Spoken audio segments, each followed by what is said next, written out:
Are you ready?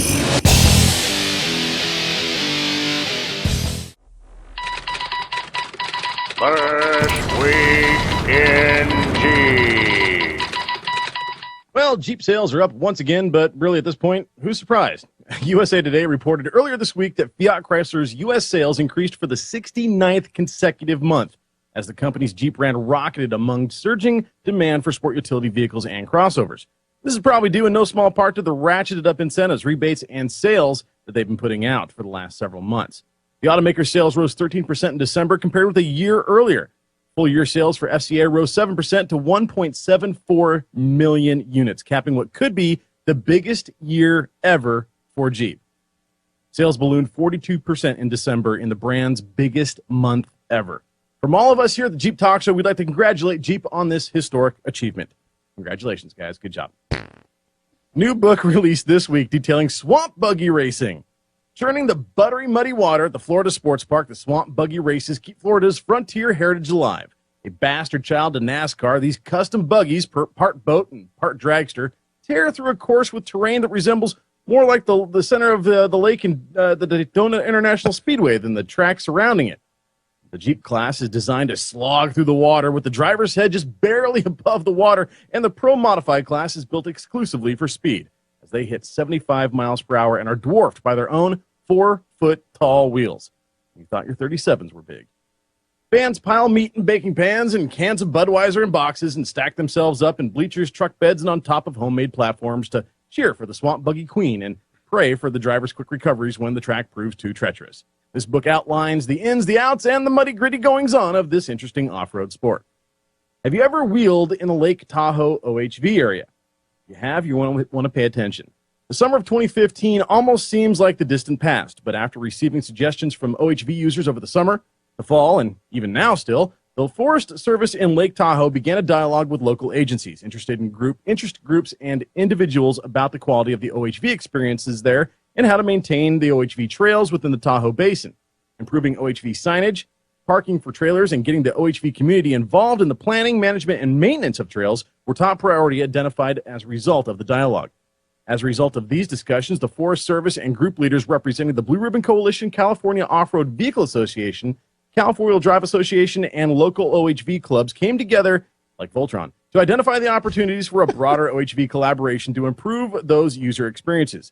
Through primary dialogue, this group identified a need to widen the conversation with OHV enthusiasts and other key stakeholders, as is interested in hearing, and also is interested in hearing your guys' thoughts about the OHV programs in Lake Tahoe. The OHV groups, in partnership with the Forest Service, are coming to you, the users, the enthusiasts, volunteers, and all of the experts. At this point, the groups are not asking for the Forest Service to expand or close the current designated trail system and the roads that are open to OHVs, nor is there any particular project in mind. Rather, the groups are looking for more specific ideas on how to improve the quality of the existing OHV opportunities, protect the resources, improve signing, and develop a maintenance and structure system in order to create a more sustainable network of motorized trails. To help assist in this effort, they've created an email address that you guys need to be sending messages to. In case you guys didn't bring a number 2 pencil, here is the comment or the link, which we will also be putting in the show notes. Comments-Pacific Southwest-LTBMU at fs.fed.us. Yeah, it's a mouthful, trust me. So we're going to post that up there for you guys to copy and paste into your email. Please use the subject LTBMU OHV input in your message. They will always be accepting your ideas and suggestions, but it would be most helpful if your feedback is received by January 15th to be included in the discussions during the proposed open house happening later this month. The groups in the agency hope that your feedback will be detailed and will include specific locations. And again, the groups, by creating this forum with support from the Forest Service, hope this effort will generate some great ideas that the Forest Service and the OHV community can work on together to improve the OHV experience in the Lake Tahoe Basin. That's what I like to see, guys, is multiple groups and multiple interest groups coming together for one OHV cause. This is awesome, and I can't wait to see what this is going to create in the next couple of years. Big thanks to all of you guys out there who help us out each and every week by sending stories to This Week in Jeep. If you guys have a response to any one of our stories, or you think you have something that you think we should be talking about, by all means, send us a call or send us an email to info@xjtalk.com. Question for you, Josh. By all means. What kind of pencil was that again? That was a number two pencil. Lead pencil. Number 2 lead pencil. Sharpened. Not stirred. You're listening to. Hey, sometimes it's fun to go back in time and see where we used to be on this show. Back then, it was called the XJ Talk Show, and we changed it to the Jeep Talk Show. God, I can't remember what year it was. But enjoy this stuff with me and Josh and Steve, 4.3 LXJ. And we're back tonight with Steve, 4.3 LXJ, for tonight's Jeep tip, talking about tuning up your 4.0 in your Jeep. Welcome back, Steve. Hi, Tony. It's good to be back. So we all have to tune up our vehicles, or we should. Sometimes we wait till they start running poorly before we start throwing parts at it. But how often should we do a tune-up, and what do you think we need to replace? Well, that's a good question. We get into electronic controls and things like that. The tune-up intervals can get longer. I would tune up a 4.0 about every 50,000 miles, I think. Is about all you need to really do. And however long it takes. It's kind of like changing your oil. It's a preventative maintenance that you do to your 4.0 to make sure that the thing runs right. So most of us have Renix era 4.0s, or we have HOs and so forth. They have a distributor in them. And inside of that distributor, there's a rotor. And every time that rotor goes around and gets near one of those little contact points for your spark plug wires, there's an arc in there. And that arc, over time, erodes the conductivity of those contacts. So it's like any other switch that you have. Eventually, it starts to get weak and it starts to fail on you. So what we do is we just take that distributor cap off and we change the rotor in the cap. Now, a word of caution, when you go to change your distributor cap, you have to do this methodically, or you can get the firing order all messed up. Yes, you can. Yes, you can. And then you'll be on the forum saying, help me, what do I do now? So the best way to do that is just to hold your distributor cap in the correct position with the old one still attached, and take one wire off and put it in the same position as it is on the old cap. And take the next wire off and put that in the same position, and work your way all the way around until you're done. Then you can take the old cap off and take the rotor off and put the new rotor in, and then put the new cap down. And that way you won't mess up your firing order. On the last show of 2014, we go out with a bang. Tony and I talk about our holiday celebrations and share with you guys what we got for Christmas. That's right. Josh, in an off-the-cuff Jeep tip segment, talks about how to prepare for snow wheeling and some do's and don'ts when heading out for a winter Jeeping adventure. And we end the year on a high note with a very special game of Amazon's You Bought and What. All that, some Facebook reviews, and another great round of voicemails on this week's XJ Talk Show. Wave, monkey, wave. Let's do it again. Yeah. So that's probably something we've all done. And of course, we go and we change the plugs. And one of the things that's kind of odd about the 4.0 engine is that it's really kind of an old school motor that they've made improvements on since the 60s. It started out as a 242 AMC engine that was put in Rambler cars, like Pacers and whatever. And then it found its way in the 70s, late 70s, into Jeeps. And, I can remember when they first started, I thought, why would anybody want one of these 6-cylinders when you could have a good 304 V8 that was really nice and strong and very upgradable, and you could do some cool things with it, like take it out and bolt in a 401 and have 425 horsepower in your CJ and all that kind of thing. But the 304s and 401s didn't last. It was the 6-cylinder that lasted. That was the motor that Jeeps were originally designed for, but they didn't put in until. So as it progressed and became electronically controlled and so forth, there are additional things you have to consider when you go to tune one of these up. And there's a lot of things that should be done that people just neglect, either for lack of knowledge, or I don't feel like crawling underneath it, or any other reasons you can think of. Well, expense as well.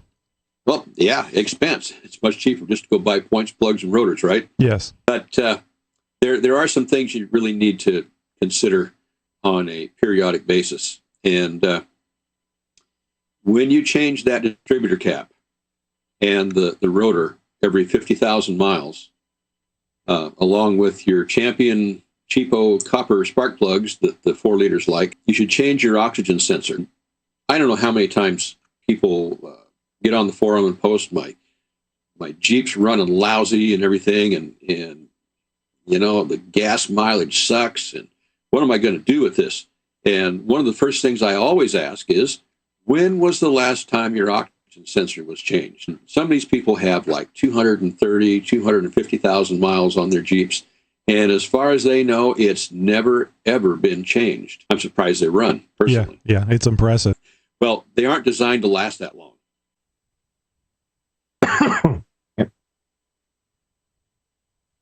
Hey guys, on the next XJ Talk Show, I bring you up to speed with the latest developments in my stolen car saga.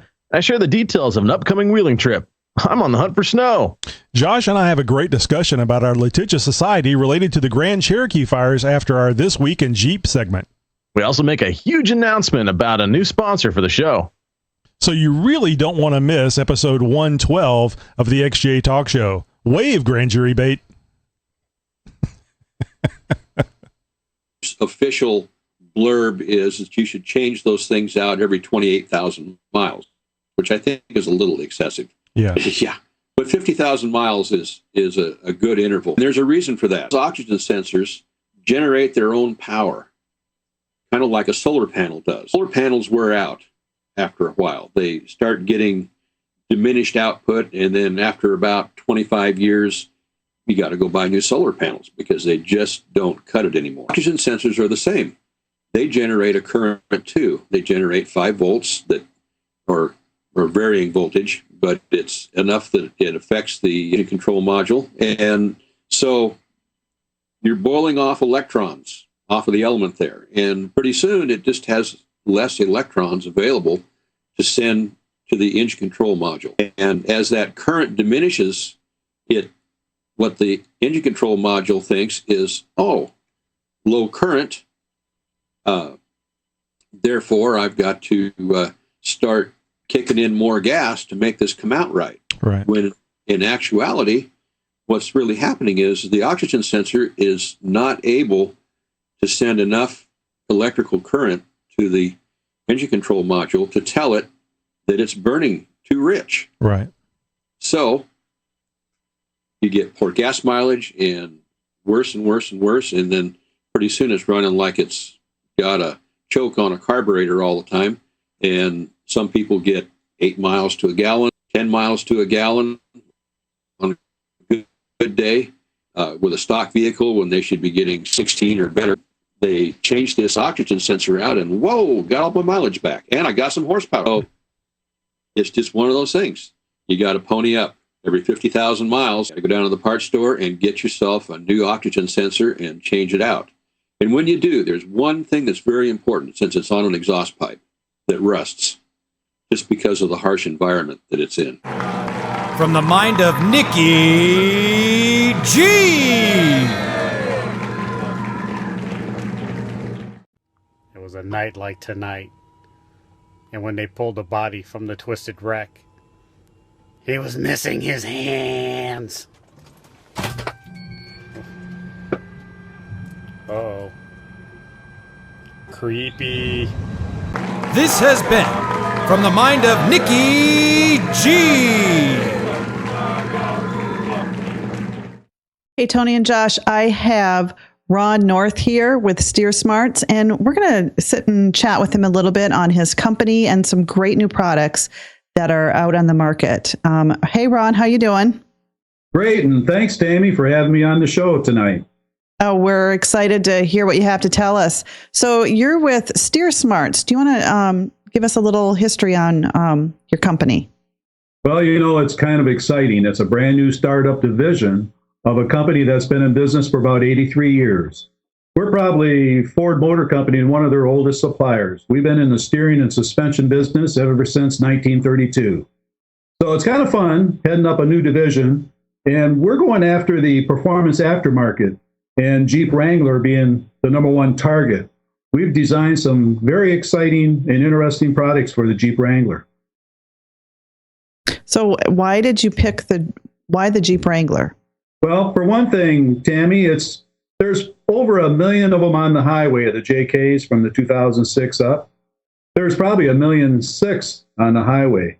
And there's a lot of off-roaders that kind of have an interest in, beefing up their Jeep Wrangler with large tires and so forth. So a lot of things, the suspension parts need to be, beefed up also. So we took our 83 years of lessons learned and developed one heck of a strong steering linkage for the Wrangler.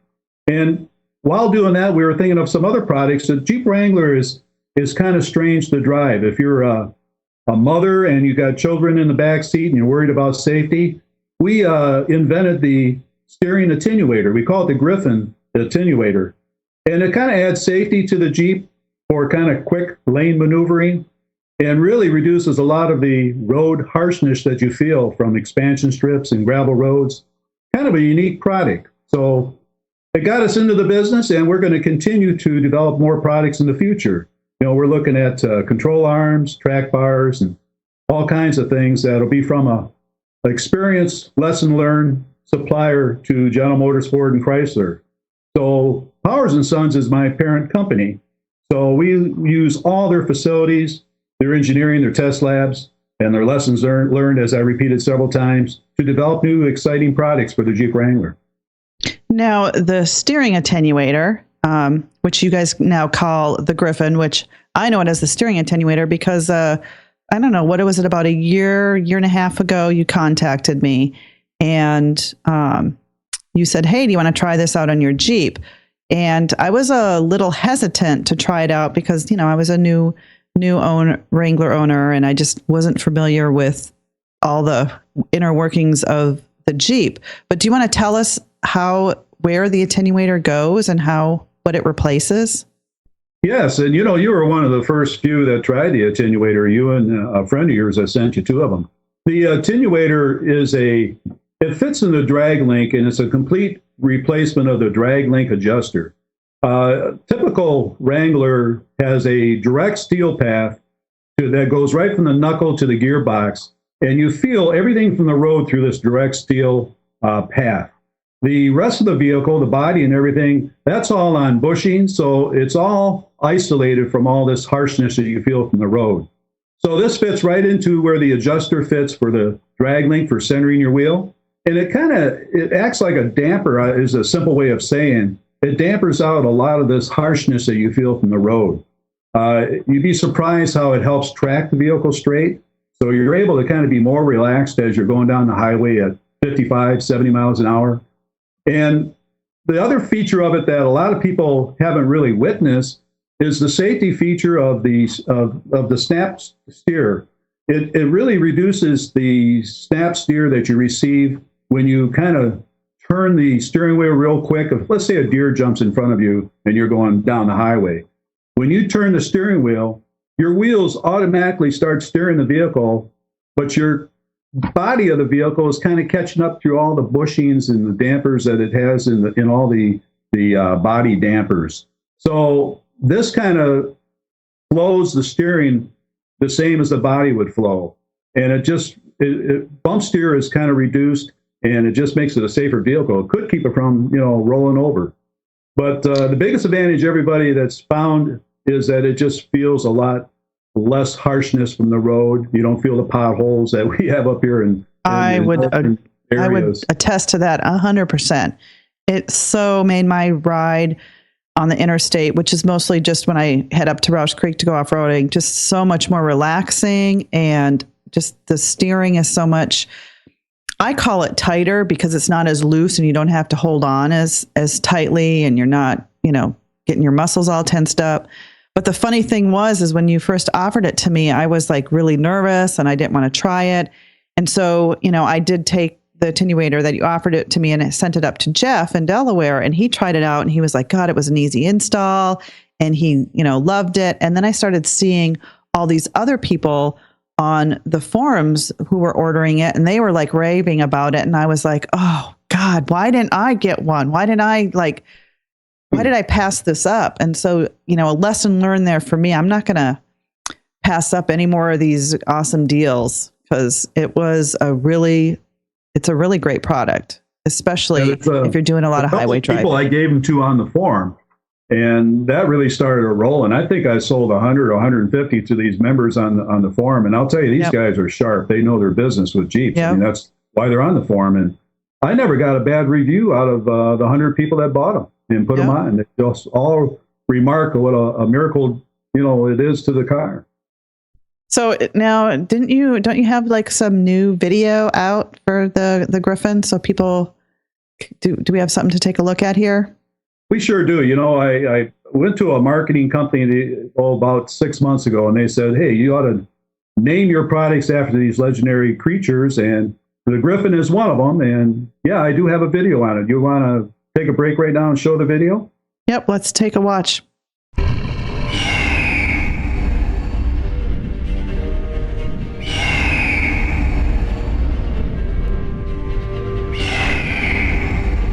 Your Jeep Wrangler was created to help you explore the natural beauty of our great land from the ground up. And for those Wrangler owners with a simpler worldview, may we suggest the Griffin by Steersmarts, the highly engineered drag link adjusting sleeve that improves your safety and virtually eliminates that jittery steering wheel feel at highway speeds. The Griffin from Steersmarts, the stuff of legends. Powered by Powers & Sons. Ron, that was a pretty funny video there. It was some great marketing. We had some fun making it, having that Griffin fly over the desert lands and so forth. It was a lot of fun making that video. So now you were just at SEMA just a couple of weeks ago, and I think you introduced some new product there. Is that correct? Yes, we did. First time in a booth, first year in business, really, if you want to look at it that way. And we had quite an audience. We had a whole lot of press come and look at our product. We designed and built a new steering linkage called the Yeti. If you think the other video was something, wait till you see this one. But it's a real heavy-duty linkage for the Wrangler. And it's almost equivalent to like a Class 4 truck. At Powers & Sons, all we do is build truck linkages. And we build them from Class 2 to Class 7 trucks. So we took a lot of that lesson learned on what kind of sockets and tubes and heat treats and materials. And we put together a Yeti linkage that's the strongest and most durable linkage that ever built for Wrangler. I got this video. Tammy, you want to show the Yeti video? Yeah, why don't we take a look at that? I first saw it when I was 16. I've been tracking it ever since for over 55 years. It's a Yeti. You can tell by the tire tracks here and here. Well, that could be from my car. Yeah, right. 55 years of research and I don't know what I'm talking about. You know what? This interview is over. Introducing Yeti Series heavy-duty linkage from Steersmarts. The strongest, most durable linkage you can get. Engineered from the ground up to give you maximum performance. Yeti Series heavy-duty linkage from Steersmarts, the stuff of legends. Powered by Powers & Sons. Hey, Ron, that was another good video. How did you come up with the names the Yeti and the Griffin?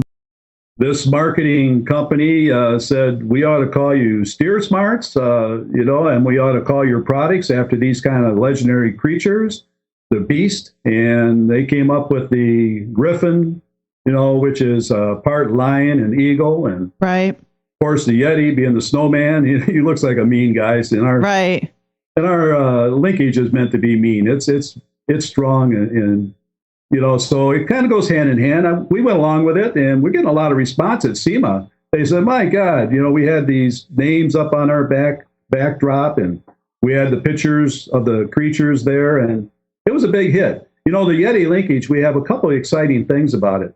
For years, when people lift their Jeeps, they go to the top mount drag link. And what they've been doing is drilling out the knuckle and taking a right-hand drive drag link, putting it on a left-hand drive vehicle, so it mounted on top. And they had this little bushing that they would slip into a 7/8 hole and mount the upper drag link in that kind of a manner. So we came up with a patent pending process that leaves the hole in the knuckle alone. We use the taper hole that Chrysler drilled in these knuckles for the Jeep, and we come up with what we call a reverse taper mount. And we patented this process because it's quite unique. There's no drilling to get a top mount. We got a heavy-duty drag link that goes in, it bolts in, and you got it installed, and you're done in minutes. There's no drilling, and it's just terrible to drill out that material out of a knuckle and lose some of your safety factor. You're losing a lot of material in that. Well, and we that's found my out kind of install is something easy. We have a reverse pin technology we've been using for almost 20 years now with Ford Motor Company. It keeps linkage from flopping. And this, if you got like an assist that's kind of a hydro assist, power steering assist, or you have dampers that attaches to the tie rod, the stock linkage and a lot of these competitors that had linkages for Wrangler, their linkage flops all around. Ours, you could go down a washboard road and it's as steady as can be. So it's kind of a unique couple patents on this product that really makes our linkage unique from the competition.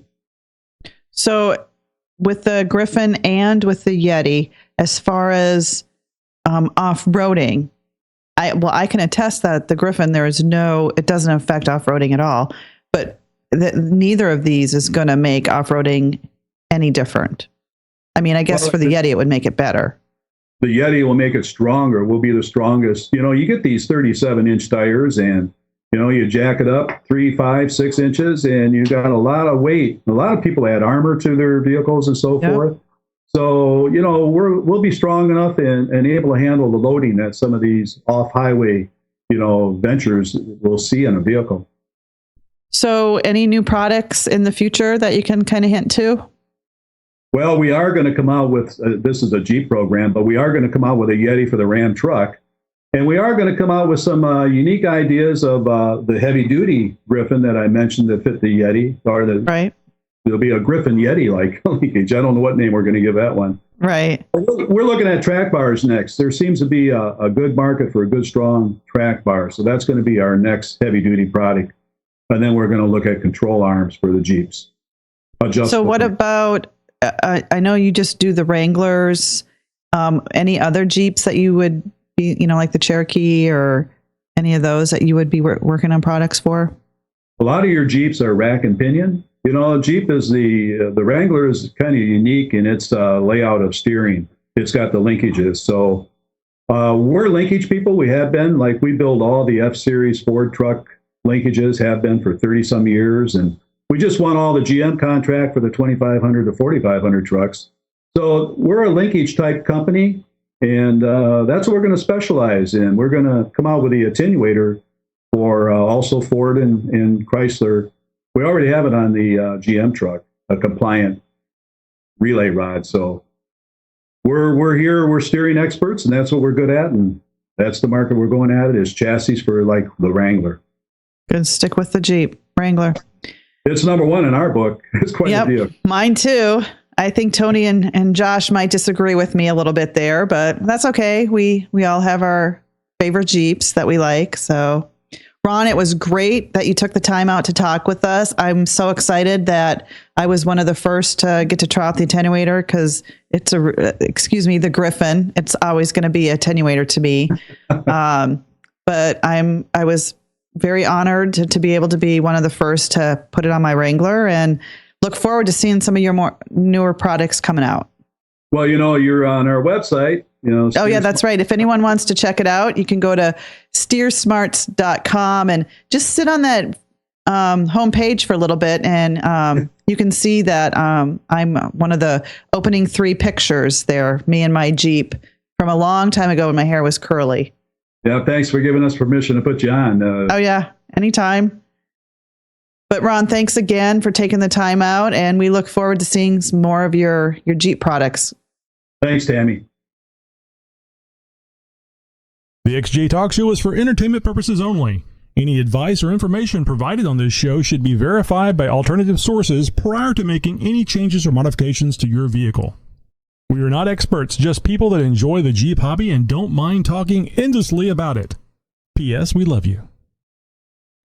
Hey guys, I'm Gina with Boating, Boarding, and Burgers, and today we are going to hit the Silver Lake sand dunes up and do some trail food. So today we're going to do some Sammies, and I'm going to show you how I make those in just a minute. We're also getting everything prepped, so all of our tailgating box and all of our cameras, GoPros, everything all set, and our food. So we are going to see you soon. So I take a bread bowl and I cut the top off the bread bowl, and then I hollow that out. I add some caraway seeds, and then I add some Swiss cheese. You can go with sliced Swiss cheese, or you can also go with shredded.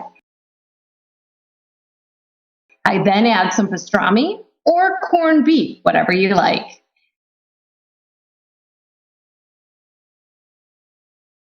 Next, I add some sauerkraut. Make sure that's drained. You don't want it too wet. And after the sauerkraut, I add some Thousand Island dressing. I finish it off with a bunch of either sliced or shredded Swiss cheese, and then I wrap it 3 layers of aluminum foil.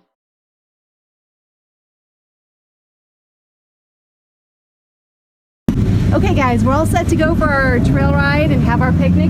If you're just going for a normal trail ride, go ahead and just use your picnic basket. But if you're going to do things like cliffhanger, rusty nail, things where your Jeep's going to be completely straight up and down, you're going to want your cooler, put everything for your picnic basket and make sure that that's strapped down. So not everything from the front goes to the back.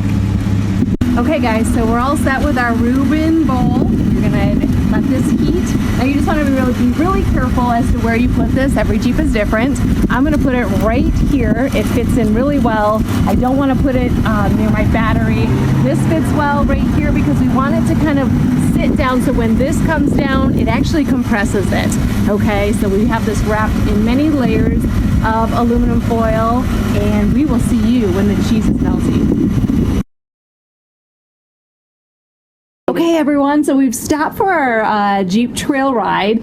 This food is really warm, so I guarantee you this Reuben sandwich is all ready to go, so let's go and eat it. Okay, so we found our picnic table. We are all set. We are gonna watch a sunset, and we are gonna break into our Reuben sandwich bowl. Oh my goodness. Normally, it can fit, I'd have to say 2 people, maybe 4. In my tailgating box, I always include a knife. So if you want to add a knife, that's fine. You know what? We're pretty rustic. So normally my husband and I will just go half and half. So look at this. You see all this cheese? Perfect. Now we are all set on the trail. We are all done with our food and it's time to eat. So I hope you guys enjoyed it and I will see you soon.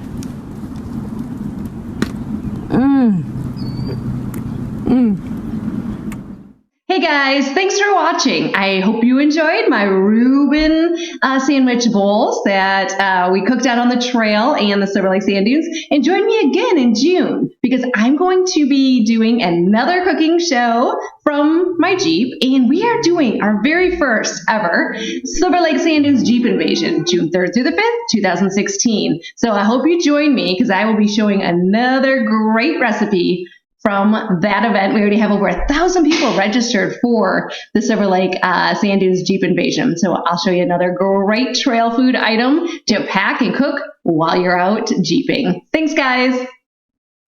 Well, that's a wrap for this episode of the Jeep Talk Show. Hope you enjoyed looking back in time in the past things that we did on the Jeep Talk Show. It's changed a bit over time. But much of it has stayed the same. Like Nicky G, for example, he's always there. He's like a redwood. It grows for 500 years and 500 foot tall. Or is it 2,000 years? Anyway, please make sure that you like, share, and subscribe to our YouTube channel. It really helps us out. We really appreciate it. And the thing that I like the best is feedback or comments. So leave a comment on this video. Tell us what you liked about or what you disliked about this episode. We'd love to hear from it. So did this Jeep Talk Show episode get your engine roaring? Show us some love by dropping a 5-star rating and a blazing review on your go-to podcast platform. It's your way to help us expand the Jeep family. Keep the adventure rolling by hitting follow on the social media, all our social media things, and joining our newsletter crew for the hottest Jeep updates, unmissable events, and occasionally some awesome giveaways. Got a burning question or wild idea for our next episode? Fire it over to us at xjtalkshow.com/contact. Hey everyone, if you enjoyed this episode, and this is coming at you again, please like, subscribe, and drop a comment below. It really helps us out. Thanks for watching. Broadcasting since 2010. You're my friend. You're my new friend.